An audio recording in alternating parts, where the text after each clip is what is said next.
Sa mapagpalang umaga po sa bawat isa. And on behalf of Trinity Bible Church, muli po, sa kagalakan na ako po'y makapagsalita po muli sa inyo po ngayong umagang ito. Tayo po ay magpapatuloy sa ating pong topic o paksa patungkol po sa worldliness. So last month po ay nakapag-start po tayo dito tungkol sa paksa patungkol sa kamunduhan. Ano po? And ang key verse po natin dito ay 1 John 2:15. So, do not love the world or anything in the world. Yan po yung isa sa pinagmumulan ng pag-aaral natin patungkol po sa paksa na ito. Konting review lamang po, ang mga na-discuss po natin last month. So, nakita po natin na dapat nating iwasan yung pagmamahal hindi dun sa mundo, kundi dun sa mundo na bumagsak sa kasalanan o sa pagkakasala. Values and pursuits of the world that stand opposed to God, yan din po yung mga nakita natin. May mga ginagawa, may mga pagtuturo na salungat talaga sa tinuturo ng banal na kasulatan o sa mismong salita ng Diyos. Makikita rin natin na yung worldliness o yung kamunduhan, ito po yung likas natin kung wala tayo sa Diyos. Isa rin po na nakita natin na bagamat hindi naman automatic na pag nakita natin sa panlabas ay pwede nating sabihin na kamunduhan yung ginagawa niya. Ngunit makikita po natin na kahit yung mga actions po natin, pwede po siyang maging thermometer or pwede po siyang maging basis or evidence na maaaring may worldliness or posible tayong mahulog sa ganung uri ng kasalanan. At uli po, ang worldliness po ay walang iba, nasa puso po natin. So kaya dapat po tayong maging maingat. Kasi anytime or anywhere pwede po tayong matukso or lapitan ng kaaway para po mahulog tayo sa ganitong uri ng pagkakasala. So ngayon po, tayo naman po ay dadako sa pangalawang installment or second installment nito. So ang topic naman po natin is all about God, my heart, and media. So yung God, ang ating Panginoon, yan, pinag-aaralan natin ang kalikasan ng Panginoon, ang puso natin, alam naman natin kung anong puso natin, pero pag media, ano po bang ibig sabihin pag media? Pag ba sinabing, ay, sige, yan si ay member ng media. Ano ba ibig sabihin ng media? Hindi po media betis, baka isipin nyo, media betis. Hindi po, pag po sinabing media, ito po ay pumapatungkol sa medium. O ito po yung sabihin natin na pwedeng mensahe o pwede pong yun namamagitan mismo. Ano po yung pinaglalagyan ng mensahe or saan ba inilalagay itong mensahe na ito. So di ba, ang common knowledge natin sa media, maaaring balita, yan po, sa newspaper, mga napapanood natin, at lalo na po ngayon na meron po tayong tinatawag na social media. Di ba po? So media is with us every time. So kahit saan po tayo magpunta, meron po talagang media. Ano po? Every moment we are bombarded by media. Yun nga po, nakakalungkot isipin. Pag minsan ang hawak pa natin agad pagkagising ay yung ating mga smartphone o yung po mga cellphone natin. So doon pa lang sa umaga, pagkagising mo, talagang inaano ka na ng media. Parang unti-unti ka na nasa-saturate. Tapos bukod doon, kakain ka, naliligo, yung iba kumakain, naliligo, may smartphone pa rin dala. Hanggang sa pagpasok sa trabaho, tapos pag-uwi, ganun pa din yung ginagawa. Ano po? So morning news, talk shows, yan, mga pinapakinggan natin, social media, video games, mga napapanood sa TV. So lahat po yan ay nakapalibot sa atin. Lalo nga po ngayon dahil meron nga po tayong smartphones. Hindi po katulad dati, TV. Diba? Yung TV, way back 20 years ago, pag gusto mong ma-entertain, hindi mo manood ng TV.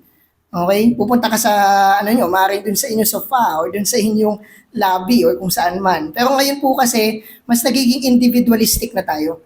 So dahil dito, yung pong paggamit natin or pag-consume ng media, mas kumakain po ito ng oras sa atin. So TV viewing has a dominant godlike authority over our culture. So yan, that was 20 years ago. Ngayon po, nasa smartphones na nga po sila. And sabi ni Kent Hughes, it casts a most potent influence and control over our culture. Kasi nga, kung ano yung nakikita natin, ay malaki po yung nakaka-apekto dito sa atin. So naalala ko, isang topic din sa graphic design na shinare ng isang sa kapatid nyo, sabi doon, mostly like above 60% na may visuals, madali po nating natatandaan. Kung ang pagtuturo po ay may kasamang visualization, ibig sabihin mas madali po itong tumatatak sa atin. Kasi bukod po sa tenga, meron po yung ating mata para makita yung itinuturo o nalalaman natin. So, 20 years after, ngayon po, hindi na po TV yung pinaka laman ng media, kundi nasa smartphone na po natin. And ang pinaka madalas na ginagamit natin ay social media. So nabanggit nga po natin last time na ang tao, lalo po sa Pinoy, tayo po ay pangalawa, second sa buong mundo, na nagko-consume ng social media 4.5 hours a day. So ganun po kadami or average lang po yun, on a daily basis. Yung nilalagak nating oras sa Facebook, TikTok, YouTube, Messenger, Instagram, or iba-iba pa pong applications na meron tayo. So dahil nga po nakapaligid siya sa atin, hindi naman po bago yung paraan. O sabihin natin, baka ibig sabihin natin, ngayon lang tayo nakakaranas ng mga ganitong temptation. So hindi po, ang temptation or kahit po ang ginagamit ng kaaway para tayo mahulog sa kasalanan, panahon pa po ni Adan at Eva, meron na po talaga niyan. Nasaksihan na po natin, kumbaga napag-aralan na po natin yan. Pero hindi po yun natatapos doon. Sapagkat kahit sa mga teknolohiya, kahit po sa mga bagay na ginagamit natin, maaari po yung gamitin ng kaaway para tayo ay mahulog sa kamunduhan o sa kasalanan. So kagaya nga po ng internet, cable television, smartphones, movies, etc. So again, hindi po natin sinasabi na masama lahat ng yan agad. Hindi po tayo nagtuturo ng sinasabi nating dualism. Pag po natin sinabing dualism, ibig sabihin naniniwala tayo na yung mga bagay masama. Ang mabuti lang ay espiritu. So hindi po ganun yung tinuturo natin. Kahit po ang technology, yan po ay means ng Panginoon para po sa ikakabuti natin. Yun nga lang po, dahil sa paggamit ng tao at sa epekto ng kasalanan, nagkakaroon po ito ng maling paggamit. So, Christians should be discerning and wise to evaluate media intake for the glory of God. So, kung halimbawa, tayo po ay mahilig manood, tayo po ay mahilig tumingin o makita yung mga iba't ibang forms ng media, ay hindi po dapat tayo maging passive. Kundi dapat po evaluate natin ano ba yung madalas nating pinapanood, ano ba yung madalas nating intake, ano ba yung madalas na tinitingnan natin. Kasi po kung hindi po tayo magiging cautious, o hindi po tayo magiging aware, there will be tendencies talaga na pwede po tayong bumagsak sa kasalanan. So, tinatawag po natin yan na yun nga, thoughtless watching.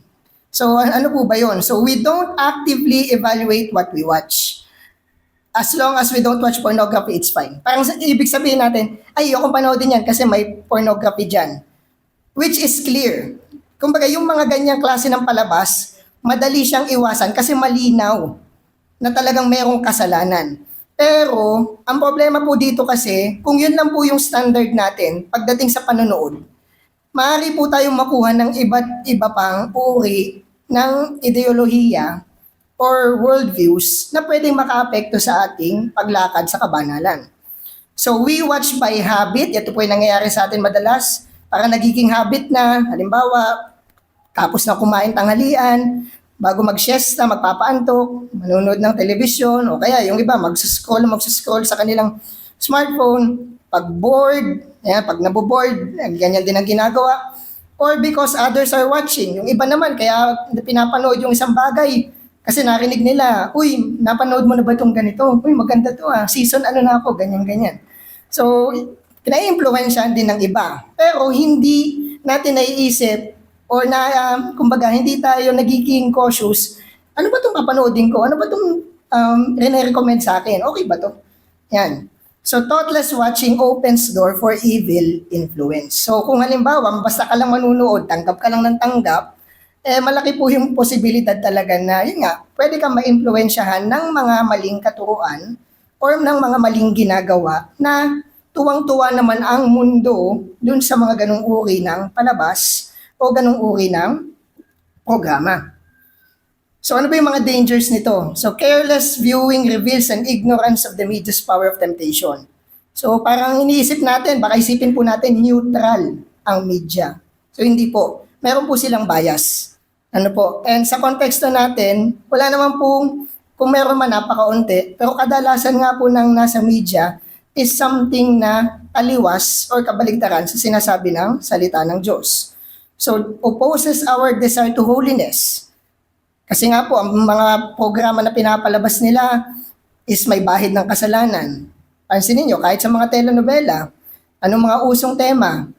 O, may asawa, may kabit, ganyan, anak sa labas, ganito, etc. etc. So, kita nyo yung social issues na parang yun pa yung pinopromote nila or ninonormalize nila na parang okay lang. At yun nga, nakakalungkot isipin na nagiging form of entertainment pa ito ngayon. So, sanctification is actively choosing what leads to godliness and refusing the desires of the flesh. So, tandaan po natin na kung tayo po ay kino-consider natin ang ating mga sarili bilang mananampalataya, tayo po ay lumalakad sa kabanalan. At yung paglalakad po sa kabanalan, hindi po ito biglaan.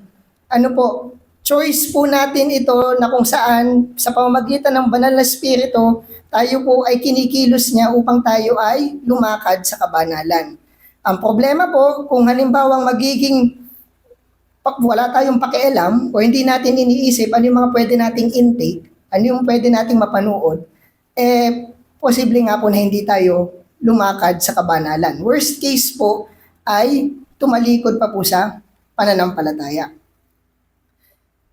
Now, enemies that are visibly evil are often much easier to fight than those that are undetectable. So, di ba, halimbawa, yung isang programa, malinaw, nagtuturo, pornography, or kung ano mga uri ng ideolohiya, yun yung madaling labanan. Pero, kung yung isang palabas ay hindi specific na pinapakita niya yung mali, na parang harmless, pinapakita niya na mukhang harmless ito, ang magiging tendency natin, okay lang itong i-intake, okay lang itong panoodin. So, halimbawa, ito po, familiar po ba kayo dun sa larawan? So, yung pong pelikulang yan ay Inside Out. Ano po, so siguro po yung mga kabataan familiar dito. Yes, kabataan. So ang ano po dito is, mukha siyang harmless kasi animated, para sa mga bata. Pero ang storya po kasi nito, yung mga emotions po, meron silang control panel. Kinokontrol nila si Riley, yung bata. Ang pinapalabas po nito, mukhang harmless, okay lang, pero pinopromote po nito na ang emosyon pa lang kumokontrol sa atin. So, ibig sabihin, pag once na nagalit ka, ay hindi, yung emosyon kong kumokontrol sa akin, si anger. O kaya, ay masaya ako kasi kinokontrol ako ni Joy. Yan, so ganun po ngayon yan. Sa mga bata, mukhang harmless, pero nagtatanim siya ng tinatawag nating unconscious bias. Na kung saan, dahil napanood niya yun, may posibilidad na paniwalaan niya. Kasi kahit ako, nung panahon namin, nanonood ako ng Dragon Ball, naniniwala ako magiging super saiyan ako. Kasi because of that specific TV show. Pero ito po kasi kumbaga mukha siyang harmless, approachable sa bata, pero meron siyang ideology na tinuturo na yung emosyon ng kumokontrol sa atin. Which is, ang tinuturo ng banal na kasulatan, tayo po ang kumokontrol dapat sa emosyon natin. Diba? But because of that specific genre or type of worldview, yan yung pinopromote. O di ba may part 2 yan? Ano yung part 2? Di ba parang nagkaroon ng dagdag dyan? Ang naging dagdag dyan, nagkaroon ng emotion na dagdag. Ang pangalan ay si anxiety at si envy. Saan po kayo nakakita na yung anxiety ay emotion? Hindi po yun emotion. Even envy is not an emotion. Kasi kasalanan nga yun eh. Kasalanan yun, yung pagiging mainggitin o magkaroon ka ng jealousy sa iba o kaya ay yung pagiging anxious mo. Di ba ibig sabihin mag-alala ka. Pero sinasabi nga ng Panginoon, do not worry. Command yun. Okay, that's a command. Pero ito, itong mga ganitong palabas, it teaches us na yung anxiety, this is an emotion. So kung yung bata manunood nito, okay lang, ganon. But then, it has worldviews or baggages na dala-dala ng kamunduhan. So, pop culture is a subtle temptation but can be as deadly as persecution and plagues. So, kaya nga po, maging watchful or maging maingat po tayo. So, hindi lang yan, madami pong klase ng palabas. Kahit po Sesame Street o Miss Rachel, yan, mga sikat ngayon sa mga kabataan or mga baby. Meron silang daladalang mga ideology or worldviews na maaaring It looks or sounds harmless, pero pag tiningnan po natin, salungat po siya sa tinuturo ng salita ng Diyos. And it can be used to affect kung ano po yung belief ng manonood. So we must watch TV and movies with a purpose and resist passive viewing. So kung tayo man ay nanonood ng pelikula sa smartphone or kung saan mang device, dapat po ay maging proactive tayo, hindi po passive. Okay, pag once na naging passive tayo, chances of getting the worldviews of different ideologies, maaari po tayong maapektuhan. So watching with immunity, Christians know the bad influence of media yet still watches them. Ito yung nakakalungkot. Kaya alam nating may mali, alam nating may kasalanan, pero yung iba, wala, pinapanood pa din. So, ang argument nila, nanood ako ng murder movies. So, yan, yung mga suspense. But I am not murdering anyone else. Parang sinasabi na, di naman ako papatay.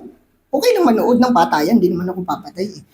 Yun yung argument. But then, hindi na, yung pagbagsak po kasi sa kasalanan, hindi siya instant.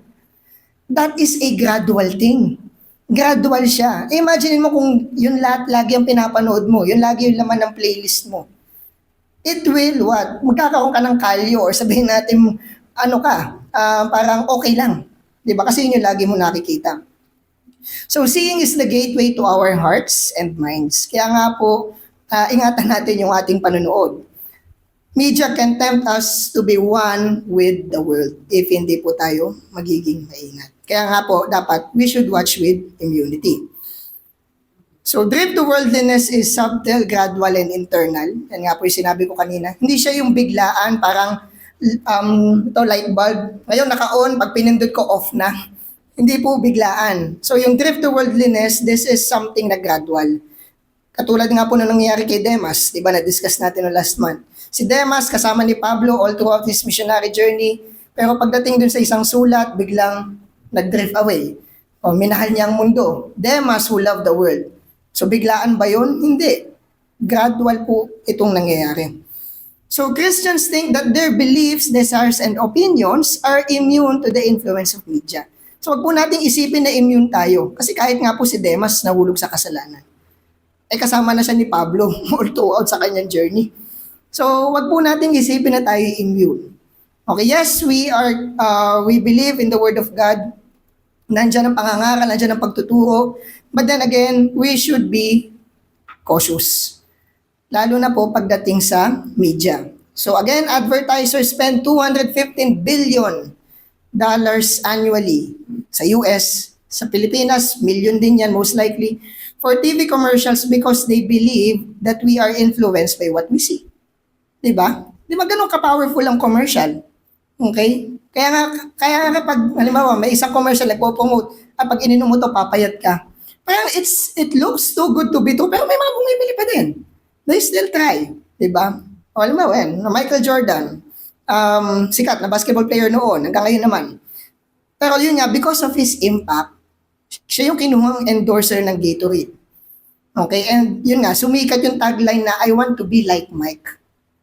Kaya pag tinanong mo yung mga nagbabasketball, they want to be like Michael Jordan. Unless yung mga bata ngayon, mas gusto si LeBron.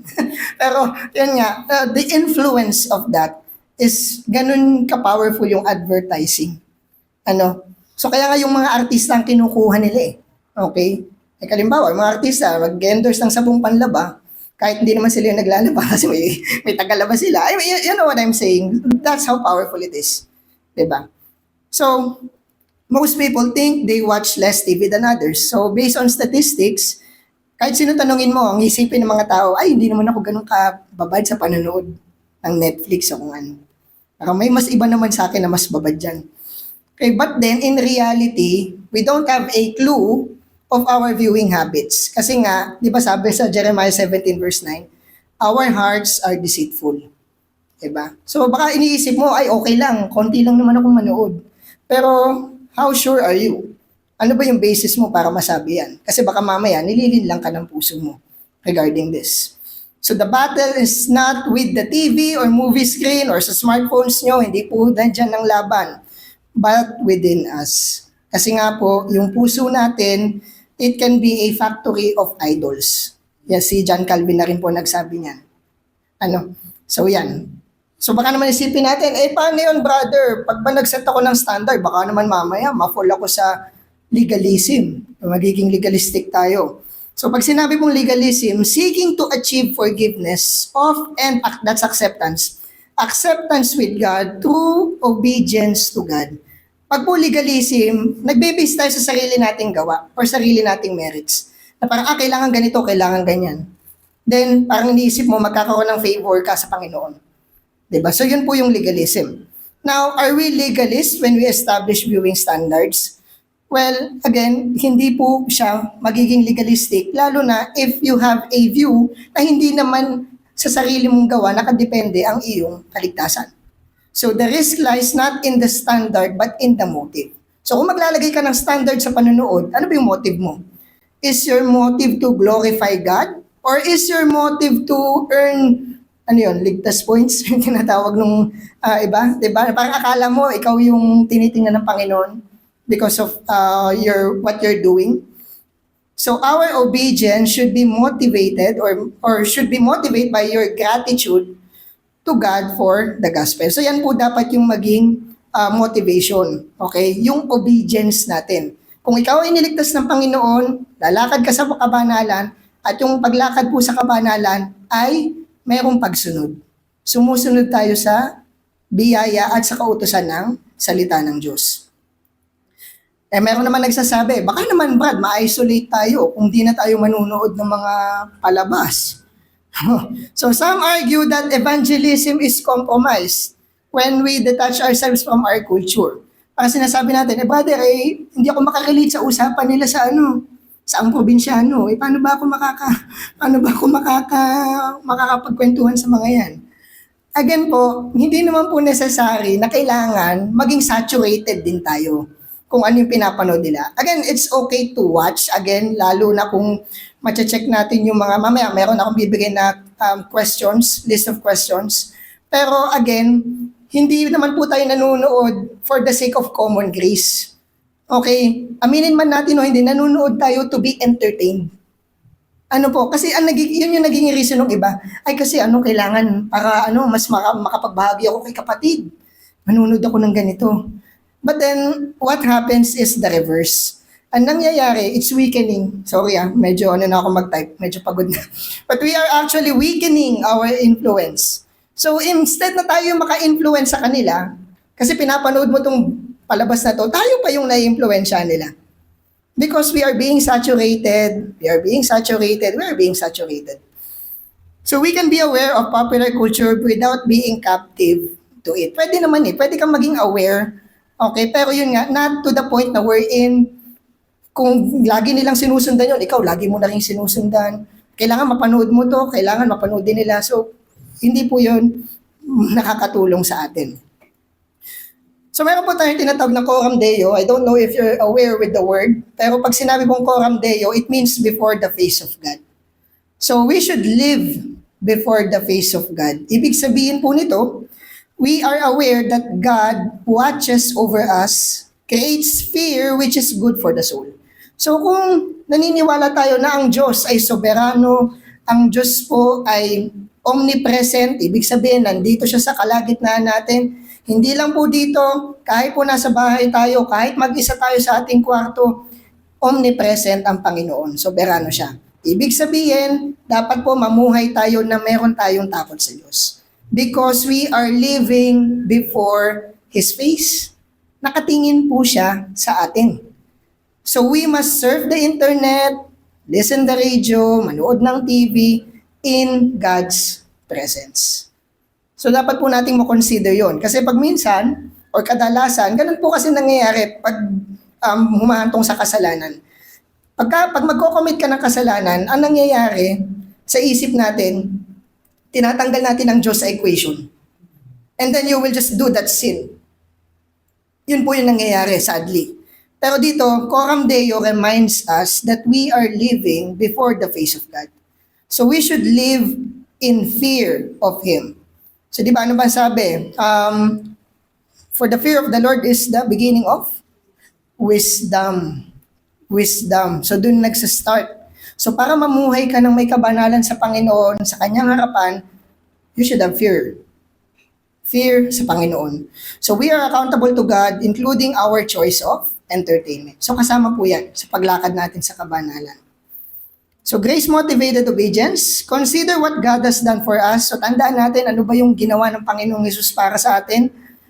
God calls for a God-pleasing discernment. All that is good and right and true pleases Him.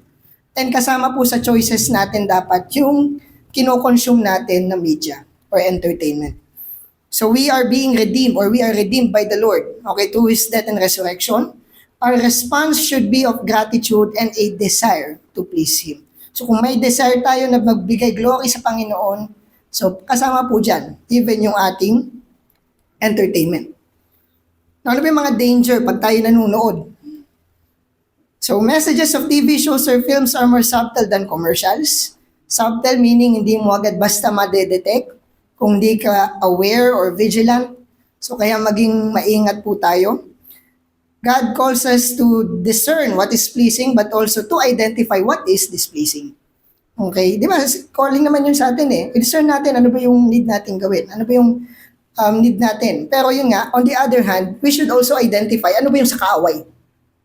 Okay? Kasi kung di natin ma-identify yung sa kaaway, eh most likely baka yun makuha din natin. So we should not take part in the unfruitful work of darkness. So Ephesians 5:11. And we should live differently. So kaya nga tayo lumalakad sa kabanalan. Pag lumalakad ka sa kabanalan, doon pa lang meron ng distinction. Meron ng pagkakaiba sa buhay ng isang hindi mananampalataya at sa buhay ng mananampalataya. Hindi lang po church attendance ang difference nun. Okay? Ultimo sa ating paglakad, sa ating daily life, so we are living coram Deo. Now, what about sexual sins? So ito, isang issue din. Does this program or film tempt me with sexually impure thoughts or actions? Ito yung isa sa mga tanong.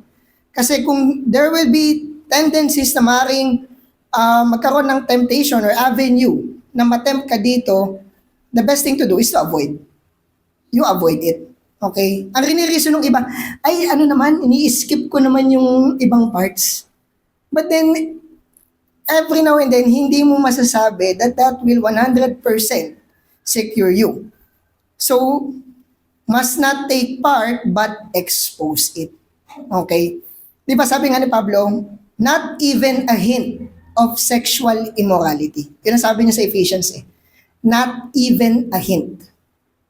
So ganun, ultimo slightly open door, hindi mo pwedeng bigyan ng pagkakataon or chance. So dapat you should avoid yung mga ganyang uri ng palabas. So it is shameful even to speak of the things they do in secret. Yung pag-usapan natin yung mga ganitong bagay, uncomfortable na tayo. We are uneasy. Tapos sila gusto nila ipalabas. Diba? Ipalabas maging mode of entertainment natin. So visual and verbal details of immorality should remain in secret. Diba? So if off-screen impurity is a legitimate part of the story, we must still ask how is the impurity represented. So 'di ba? Kaya maging aware po tayo sana. Hindi lang siya kumbaga, ang ginagawa kasi ngayon para daw mas gumanda yung storya, nilalagyan nila ng ganito. 'Di ba? Ay, dagdagan natin ng ganitong scene, ganyan. Mas daw 'yon sa tao. Sa kamunduhan, oo. Pero yun nga, pagdating po sa atin, impurity, yung pinopromote po niya that we should avoid. So sin portrayed, ito pa yung isa, without consequences is deceiving. So pansin nyo yung mga palabas yan. Magkocommit ng adultery, may kabit, o kaya yun nga, sexual immorality yung pinopromote nila. Tapos pagkatapos ng palabas, they live happily ever after the end. O diba? Walang consequence. So kung iniisip natin, or ang tingin natin, pag ginawa mo to, walang kasalanan, okay lang. Di ba? Kasi yun yung ginagawa ng mundo, yun yung pinapalabas, yun yung pinapakita sa atin. It is being normalized. Di ba? And ngayon po, kung meron mang pinaka-na-atake, bukod sa Christianity, it's the family. Di ba pansin nyo kung gaano kawasak ang family? And the family is the foundation of the society. So kung bagsak ang pamilya, kung sira ang pamilya, what would you expect to the society? Sira din. Diba? And that's how they attack yung mga ganyang bagay. So sexual sin is often glamorized. Okay, glamorized yan. Sineselebrate pa yan in the media. So adulterers were stoned in the Old Testament. Tandaan natin, pag binalikan nyo, Leviticus 20 verse 10, pag nahuli ka or nag-commit ka ng adultery, you will be stoned to death. So low view of adultery reveals low view of God's holiness. So kung meron kang mababang pagtingin patungkol sa sex, patungkol sa adultery, so ibig sabihin, yun nga, mababa din yung tingin mo sa Panginoon. Mababa din yung tingin mo sa kanyang mga kautusan. Seared conscience due to constant exposure to romantic films. So seared conscience, ibig sabihin, dahil yun na lang nang yun lagi yung pinapanood mo, okay? So ang tendency, yun nga, na-adapt mo na siya. Eh lalo ngayon, pag nanood ka sa Netflix, di ba? Pagkatapos mo papanood yun, anong mangyayari? Magsasuggest siya ng mga palabas na related dun sa genre na yun. Okay, it has the same genre, it has the same concept, okay? Pero yun nga, the more na ganun yung mangyayari, yung conscience natin, yun nga, magkakakalyo. O hindi na tayo magiging aware na hindi pala yung tama. Parang okay lang, kasi yun yung lagi ko napapanood eh. Ginagawa din nila. So adultery is not shown as sin in the media. Laging ang pinopromote nila, happy ending. Diba? So yan, happy ending ang nangyayari. And yun nga, sad to say, madami nga po ang nagagaya because of what they watch or what they feed them. So again, God commands us not to be deceived and reminds us that His dreadful wrath awaits the sexually immoral. So may quote po ang Diyos. Tandaan natin, we are living in the face of God, before the face of God. Living coram Deo. And kung nakikita ka ng Panginoon na nabubuhay ka o namumuhay ka sa mga kasalanan na hindi mo mabitawan, so there will be judgment. May poot, may galit ang Diyos. Kaya nga po sinasabi ni Pablo, pagdating sa immorality, you flee. Flee. Takbuhan mo. Immorality must never be portrayed as appealing, alluring, or safe. When it is, we are to avoid such depictions. Kasi gano'n naman yung pinopromote ng media. Parang okay lang, yun nga, glamorized, okay? Pero, what happens is, unti-unti kanya kinukuha. Eh sinasabi nga ni Pablo, you run, you flee from immorality. Diba?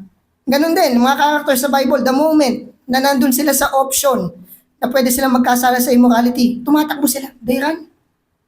Kasi alam nila na ganun kadelikado itong kasalanan ito. Ano po? So, we can also be affected by what we say. Dun sa mga pinapanood natin. Ephesians 5:4, not filthiness, dapat yung laman ng bibig natin or cursing, but more of thanksgiving. So filthiness meaning obscenity, vulgar, perverted. Kung mga pinapanood mo lagi po, nagmumurahan, nagko-cursing, or kung ano mga obscene language ang sinasabi, magiging ma-adapt mo rin siya. Kalaunan. Foolish talk. Foolish talk, lack of fear of God, or ignores the law. Hindi po sinabing foolish ay walang intelligence. Ang ibig sabihin po dito ng foolish talk ay wala kang takot sa Diyos. So kung nagsasalita ka na wala kang takot sa Diyos, it will show yung sinasabi ng bibig mo or your tongue. Crude joking. Ay, hindi naman ako nanonood ng mga sexual pero yung mga binibiro mo is something that is related to green jokes o yung mga sexual topics, which is foul or sabihin natin hindi nga dapat nakikita or naririnig sa atin yan. So we are forbidden to speak and also to listen to them. Diba? So we are forbidden on both. They reflect the heart and attitude of those who disregard God and His Word.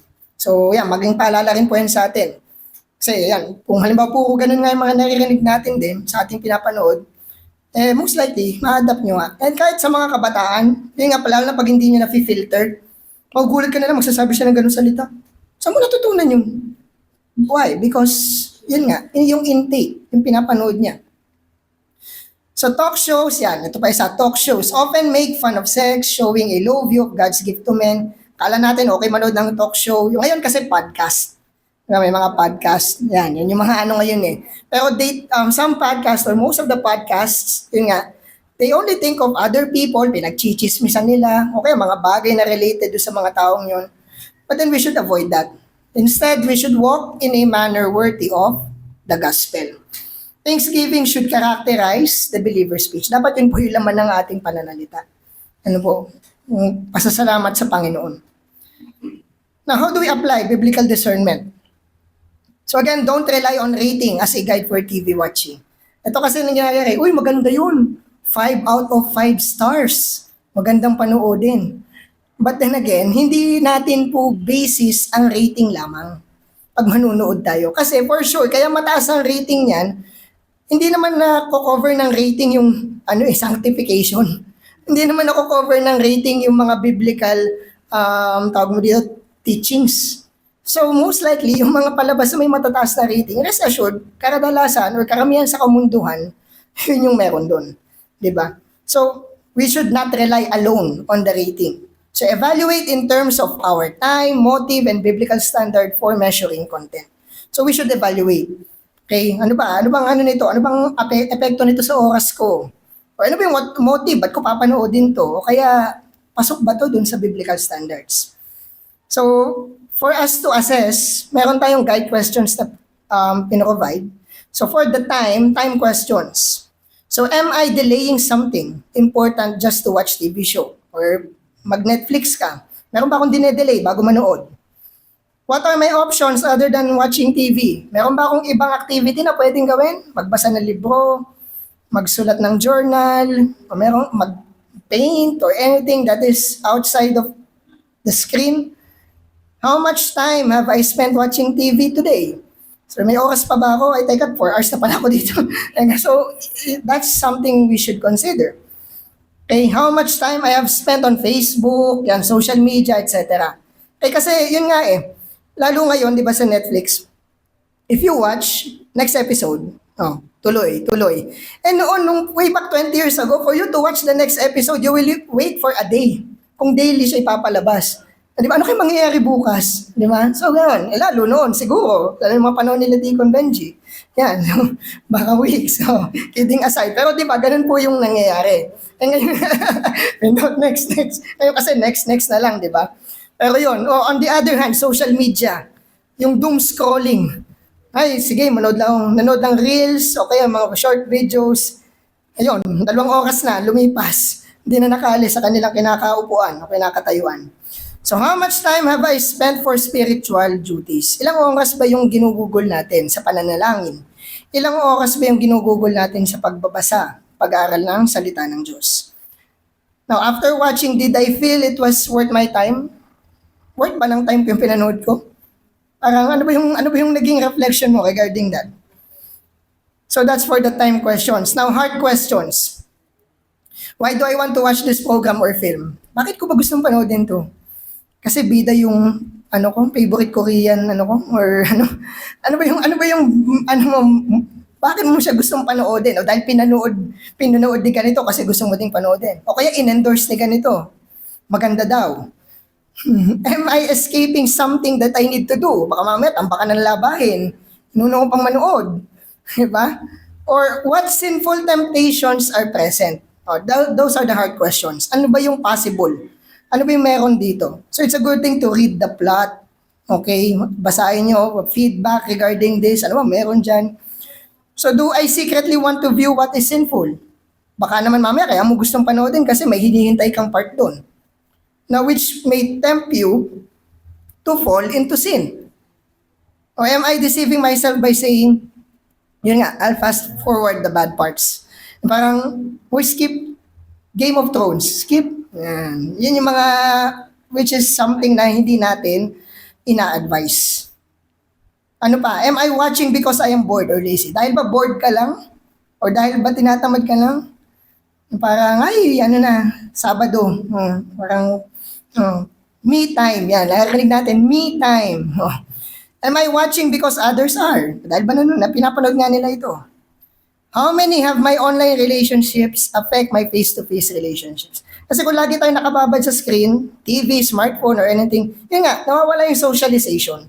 Because we are now being individualistic. Kasi mga smartphone natin, ganyan. Yun yung nangyayari. So yung relationship natin on a face-to-face level, nababawasan yung interaction. Yung fellowship sa kapatiran, hindi na natin nakakamusta yung mga kapatid natin. Hindi na natin nakakamusta yung mga visitors natin. So which is something that we should need or we should do. Now next, content questions. What worldview or philosophy does this program present? Ano ba meron dito? Okay, nagtuturo ba ito na salungat dun sa tinuturo ng salita ng Diyos? What is the view of God, human nature and sin? Paano ba nila pinoportray ang Diyos sa palabas na to? Okay? O yung bida ba talagang hindi namamatay? O mga ganon. Diba? But then, it should affect, okay, depending on the questions that you need to answer. What does the film or TV program glamorize? Ano ba yung sineselebrate nila? Kasalanan? If that's sin, you should avoid that. Who are the heroes? Why are they heroic? Bakit ba sila na-consider na hero? Dahil ba nagladlad sila? O dahil ba sila ay pinromote nilang rainbow colors? Dahil nagiging hero na sila? Okay, so, are sins shown with negative consequences? Di ba? Meron bang consequence? Meron bang kaparusahan na pinakita? Or pinakita ba nila na gawin mo tong kasalanan na to, okay lang? Walang mangyayari. Di ba? So, are people made fun of or mock? Yan.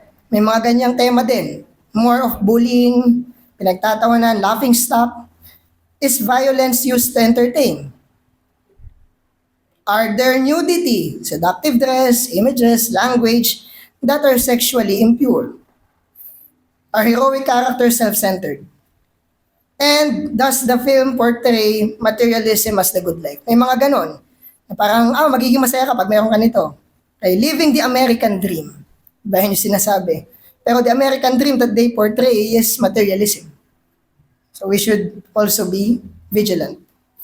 So we should be discerning. Watching acceptable program may not always be beneficial. Okay, baka naman kasi isipin nyo, acceptable, pasok. Lagi ko nang papanoodin. So again, there will be possibilities wherein, yun nga, pwede pa rin siya maka-apekto sa atin. So whenever possible, we should research the content. Yan, ang dami na, may internet na tayo. We can identify what's inside that program before watching it. So think of the if, what, and how. We should view. That's view. Okay, antok na ako na nagtatype ako. View the media. How can we view entertainment media for the glory of God? So again, I don't promote na wag na tayong manood. Hindi yun ang sinasabi ko. Okay, we're not promoting that kind of thinking. But instead, we should watch or we should be using the media or consuming the media still for the glory of God. So view proactively. Viewing for God's glory requires responding to temptations as they rise. Watching Coram Deo leads to acting Coram Deo. So if you watch before the face of God, therefore, it will follow na maglalakad ka sa kabanalan. Avoiding temptation requires vigilance and discernment. So hindi po passive, but proactive. Entertainment forms are evil when they either promote an evil message or use evil methods. Talk shows, yan, often engage in character assassination, sex, way to entertain. So, kaya nga po, maging proactive na tayo. Kung dati passive tayo, tinatanggap natin yung mga yan, pero yun nga, hindi natin alam, baka mamaya unti-unti na tayong kinoconsume. Tayo na yung kinoconsume. So, being proactive is to stop watching when we see any hint of evil. So again, fear of the Lord, to know nothing of evil. Yun po yung magiging effect nun sa atin. Diba? So kung may takot tayo sa Panginoon, ibig sabihin nandun na ayaw nating maulit, ayaw nating makumit ang kasalanan na to. Okay? And one avenue that the enemy uses is through media. So view accountably. This is one advice that we should ponder. So important to have personal accountability when we are weak in this area. So kung halimbawa po, yan, dahil may mga Netflix account naman, usually kasi yun yung pinapanood, di ba meron naman, nakikita nyo yung mga viewing, kung sino yung mga devices, ano yung mga devices na nakakabit. So you can also identify, or yun nga, baka mamaya, oy kapatid, baka dapat iwasan mo tong ganito. Okay, yung mga ganitong palabas. Yan, so seek the help of your sister or brother to help you to change. Yan, so maging accountable po tayo sa isa't isa. Kasi again, hindi tayo pare-pareho ng weaknesses, hindi tayo pare-pareho ng strengths. Pero again, kung meron po sa atin na may weakness dito, Okay, we should be accountable. Ano? Kaya nga po nandyan ang iglesia para tayo ay tulungan. So sa perspective naman sa bahay, parents can better protect their children if there is accountability. Hindi yung dahil pinapapanood sa mga bata ng ibang magulang, papapanood mo na din. The sad thing is, kahit mga bata, mga toddler, anong ginagawa ngayon? Sinasalpa ka ng tablet. Yan, manood ka dyan. It becomes a pacifier. Pinapacify nila yung bata. But then, kung ano-ano na yung pumapasok sa isip nila. Diba? So, we should be accountable as well as parents. So, as much as possible, yan, mas maganda yan. TV, nandun siya sa lugar ng bahay nyo.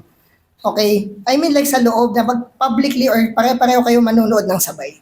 Pero yun nga, because of individualism, yung mga devices natin, nakakapanood na tayo ng iba-iba. Bawa, ikaw nanood ka season 3, ako season 1 pa lang. So may mga ganon. Diba? Nagiging individualistic na. Pero again, to safeguard our home, so we should be what? Watching, okay, ng sabay-sabay. Kung hindi man, yung mga bata, they should acknowledge their parents. Parang, Daddy, okay bang panoodin to? Okay po bang panoodin tong mga ganitong bagay? Okay, or bilang parents, you should advise your kids ano ba yung dapat nilang panoodin. Yan, internet filters. Okay, so meron din. Para at least, yung mga websites or any media na hindi dapat nila pwedeng ma-access, so dapat magbigay kayo ng limit. Parents should set biblical guidelines such as when, where, and what to watch. Yan. So may guidelines po. Hindi yung passive. O to, manood ka na lang muna dyan at ako'y may ginagawa. So hindi po. Dapat po may specific na guide. Okay? Sa amin po, usually nanonood lang kami like after dinner. 30 minutes. So 30 minutes, then yun si Sam, yung pinapanood niya, bago niya panoodin, kami muna nanonood. Kasi we need to, screen. Tingnan muna namin, okay ba to? Tapos, yun, tsaka po namin siya inano sa bata. So, kumbaga may guideline, merong specific time. Kasi pag once na na-establish yung specific time, alam na niya na yun lang yung viewpoint niya. Yun lang yung pinaka-hour or sabihin nating minutes niya na pwede siyang manood. So, looking forward siya, parang, ito na, makakapanood na ako. Yun yung niya. Pero kung wala po tayong ganung guide, most likely, tas bigyan mo pa ng device yung bata, manonood lang yun na manonood. Naalala ko dati, nung bata ako, pag once yung TV, binuksan ko ng umaga, gahutit. Gahuti talaga. Kasi they know that yung TV, hindi mo dapat parang mostly tanghali pa hapon. Mga noon time show, ganun. Yun na. Hindi ko sabihin yung taon. Pero yun, that was the thing. Pero ngayon kasi, yun nga, nagiging lax na tayo sa ganitong bagay. So we can selectively view television and film for the glory of God. Again, di natin pinagbabawal. Meron din naman mga excellent films and songs by unbelievers. May common grace pa rin doon. Baka kasisipin natin, totally wala. May mga movies pa rin naman na okay. Kahit po hindi Christian ang gumawa. Okay? Sadly nga po, yung iba, pag kini-Christianize yung movie, doon pa nagkakamali. Or hindi eksakto doon sa biblical interpretation ang pinapresent. Watching what is true, beautiful, or excellent will make our hearts drift heavenward. So God is the source of truth, beauty, and goodness. God is honored when we avoid sin or thank God for the many good things He provides, including a good film. So kasama po yan. Yung having a good film. So, kumbaga, nandyan pa rin ng Panginoon dyan. Common grace yan. But then, ang point lang natin, we should be vigilant. Maging proactive. Watch television or go to the movies. We can still glorify God. We must be motivated by grace to view selectively, proactively, accountably, and gratefully. Watching less means more time to interact with actual people. Kasi isa pang drift yun Baka mamaya puro ka panood. Yun na lang yung ginagawa mo. Nagiging habit mo na, hindi ka na lumalabas ng bahay, hindi ka na nakikipag-fellowship. So that's one thing. So examining our TV and film viewing is a step in the right direction. So magiging maayos po yung pag-filter natin or panonood natin if we will be doing this kind of steps. Na maging proactive tayo, selective, and yan, magkaroon tayo ng accountability sa bawat isa.